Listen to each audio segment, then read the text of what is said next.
Olá? Sabe aquelas conexões que se escondem no meio de uma montanha de dados?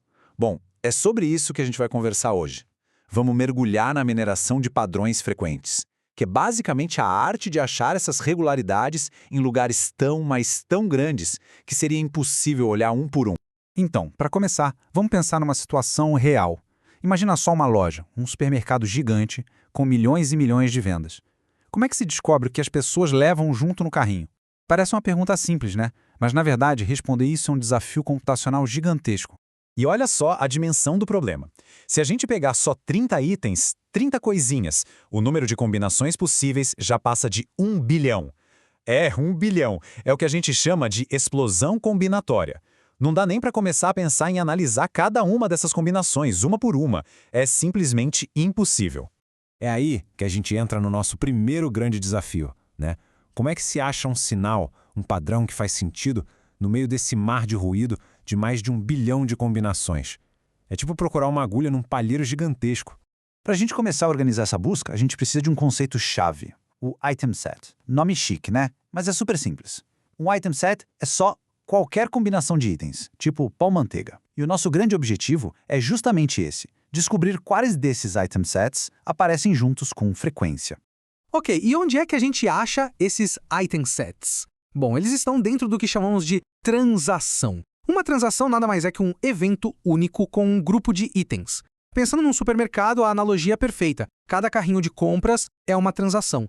Olha só, aqui a coisa fica bem mais visual. A gente tem aí 4 exemplos de transações. Na primeira, a T1, a pessoa levou pão, leite e manteiga. Já na T2, foi cerveja, fraldas e leite. É isso, cada linha é como se fosse um carrinho de compras. E o que está dentro é a transação daquela pessoa. Beleza. Agora que a gente já tem as peças do quebra-cabeça, vamos para a parte legal, a solução.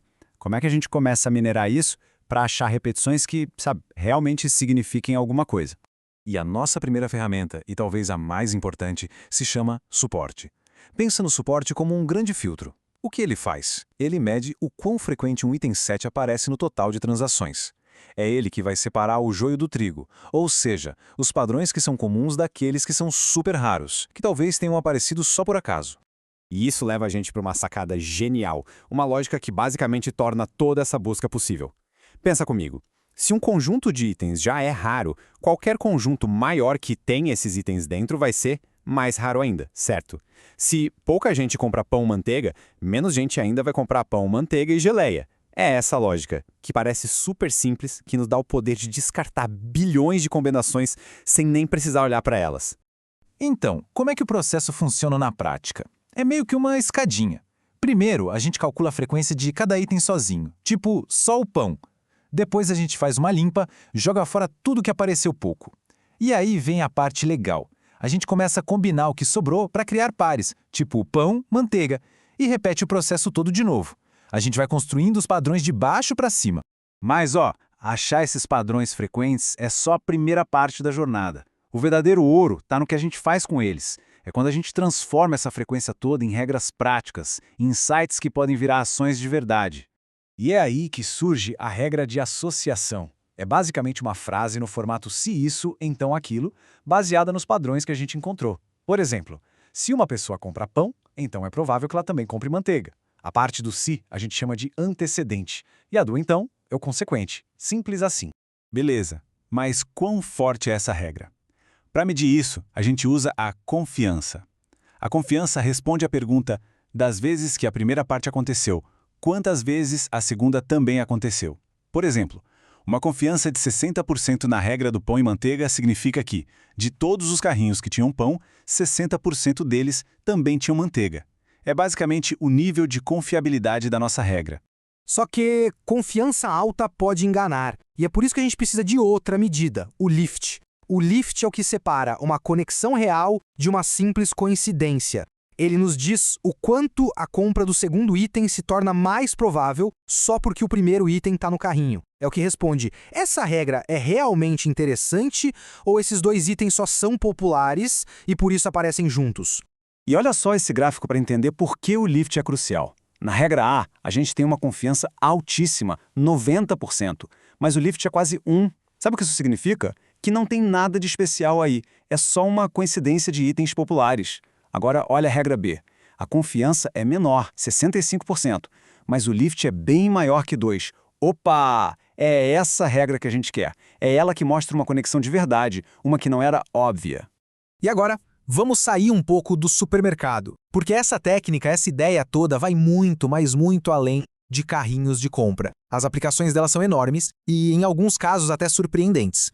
Uma aplicação que todo mundo já viu com certeza são os sistemas de recomendação. Sabe aquela frase clássica, quem comprou este item também comprou? Pois é, isso é pura mineração de padrões frequentes em ação. Ela identifica o que é consumido em conjunto para te sugerir filmes, cursos, qualquer coisa. Mas a coisa também fica séria. Na detecção de fraudes, por exemplo, essa técnica é super poderosa. Primeiro, ela aprende como são os padrões normais das transações legítimas. Depois, quando aparece uma combinação de ações que foge muito desse padrão, o alarme soa.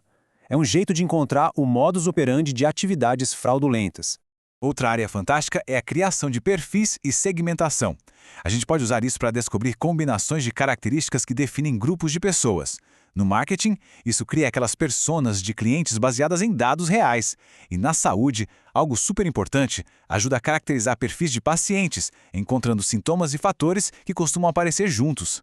Bom, a gente está chegando no final da nossa conversa e agora é hora de amarrar tudo com um ponto mais importante que a gente precisa guardar sobre essa técnica. E a grande lição é esta: o que essa técnica encontra é associação e não causalidade. É o famoso correlação não implica causalidade. Só porque dois itens aparecem sempre juntos, não quer dizer que um causa o outro. Para chegar nessa conclusão, a gente precisa de muito mais, de conhecimento da área, de outros modelos, e isso é a base de uma análise de dados feita com responsabilidade. E para fechar, fica uma provocação para a gente pensar. Com essa quantidade absurda de dados que a gente gera a cada segundo, quais são as próximas conexões escondidas que a gente vai conseguir descobrir? O que hoje parece invisível, amanhã pode ser um padrão claro. O potencial de verdade é infinito.